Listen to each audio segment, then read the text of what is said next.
you don't really kind of, it's stuff that kind of. It is what it is.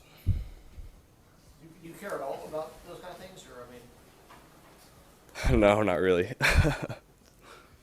What does that say where your offense is right now and the ability to make so much progress in the last 6 weeks? Yeah, we've been playing great.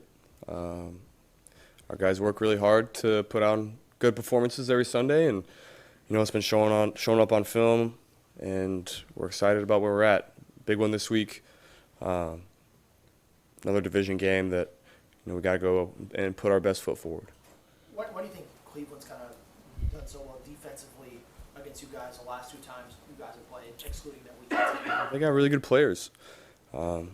We haven't executed up to our ability, so we're going to have to execute the game plan to the best of our ability and move the ball, put points on the board, and keep their offense off the field. Is there anything that they do uniquely that maybe other teams don't? I mean, that maybe why you all struggle the way that you all have?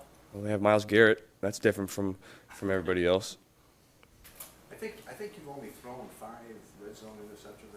I think 3 of them are against Cleveland. Anything? Is it a scheme? Is that a scheme thing? Is that just? No, it's just me not doing my job.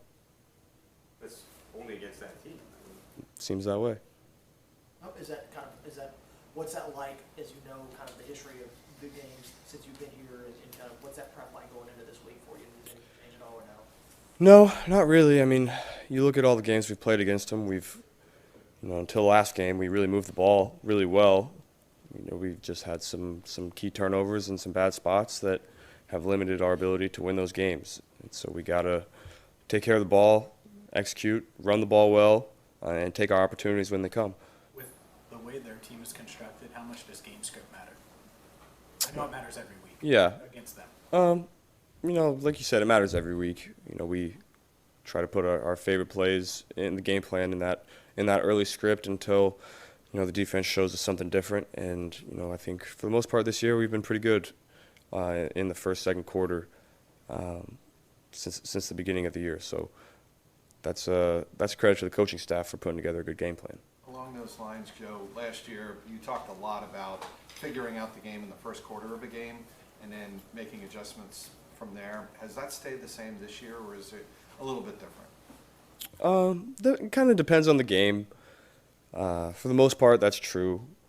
Teams are still playing us a little differently, so you always have to be ready to make your adjustments on the fly, which we've been really good at. We got smart players and great coaches that make those adjustments in game that have allowed us to move the ball and score. How important is it not to force things while you're making those adjustments and force something that's not there? How important is it to stay away from those? Yeah, you always got to get a feel for the game before you like to be explosive early in the game, and we have the guys that can do that, but you also want to get a feel for it and see how they're playing you and see where you can make those opportunities. Where do you feel like the offensive line's at now compared to when y'all played Cleveland in Week 8? I mean, they're playing better than just about everybody in the league. They've been dominant the last couple of weeks, and that's exciting to see. How does that kind of adjust as you maybe now have more time in the pocket? It's probably a little bit better for you. How do you adjust the way you go through reads and progressions, knowing that you're going to maybe get that extra half second or full second that you didn't have earlier in the season? Kind of depends on the spot. I'm going to continue to play the game the way that I play, and I'm going to get the ball out quickly and find my running backs when they're there, and I'll just try to distribute the ball to the open guy, and then the way that they're playing, maybe I can extend some plays that maybe I couldn't have in the past. Joe, there was a former Chiefs player who said this Bengals team right now is better than the team we faced last year. A lot of that is growth with this team, but also for you. You're playing at a really high level. How do you feel like you have grown the most? I know the year's not over, but just this year from last year, where have you grown the most? I think just overall, I'm playing the game faster. I'm finding the checkdowns quickly when I need to, and that's allowing them to, turn those checkdowns into 7-8 yard plays that are keeping us on schedule.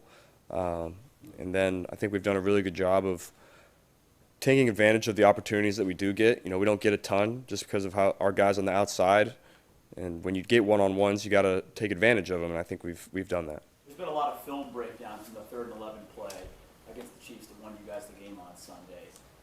your vision stands out, obviously. I know you've always been good at that, but is that something even this year, dealing with the Tampa 2 and everything, that has improved along the way, just the way you're seeing defenses?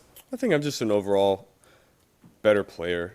I really like the way that my legs are coming along. I think that's added a part to my game that maybe I didn't have last year coming off that injury, and so I'm excited about that. And I'm just seeing the field really well right now, preparing the way I need to prepare to put my best foot forward on Sundays. Zach was saying that you go for Zach was saying you go for the throw.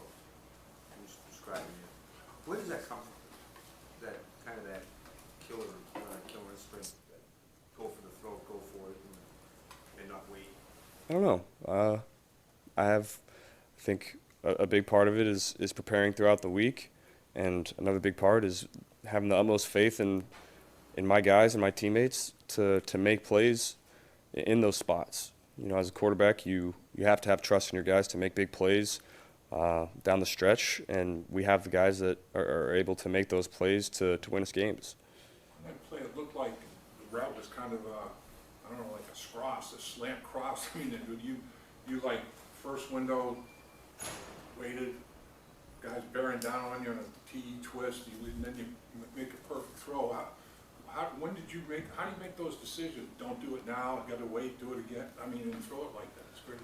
Well, it's 3rd and 11. You got to wait for him a little bit to get down the field when you're running a slant, because if you hit that first, the first window was a little muddy, and if you throw it in that first window, you might not get the first down. So you might have to. I felt like I had to hold it for just an extra tick to try to let him get down the field and clear that first window, and trust T to make the play in a contested situation. For Sunday's game in particular, do you feel like it's especially important for you guys to get out to a lead, given how I know recently you guys were able to win even when you're not leading at the beginning of the game, but just based off how this game went last time when you guys were down a little bit and weren't really ever able to come back in? Yeah, you against this team, you can't get behind early because they run the ball so well. They have such good pass rushers. That's really where they want to be. So you have to score points early. You have to move the ball and keep their offense on the sideline early because they run the ball so well. Is there anything that maybe mentally a win against Cleveland gives you all that maybe other teams don't, given how the series has gone recently for you all? Well, it's a big division game. Division games are always like that. So they're always a little more intense. You always focus on them a little bit more just because of the history and how many times you play these guys every year. How much personally do you want to win over Cleveland, because that's the one team you haven't beaten? Yeah, I mean we need one, and not just because it's Cleveland, but because it's the next game, and you try to go 1-0 each week. What has it meant to you to have Samaje back there? Now maybe Joe comes back this week. You have both of them back there. What has Samaje meant to the offense and to you? He's been unbelievable for us.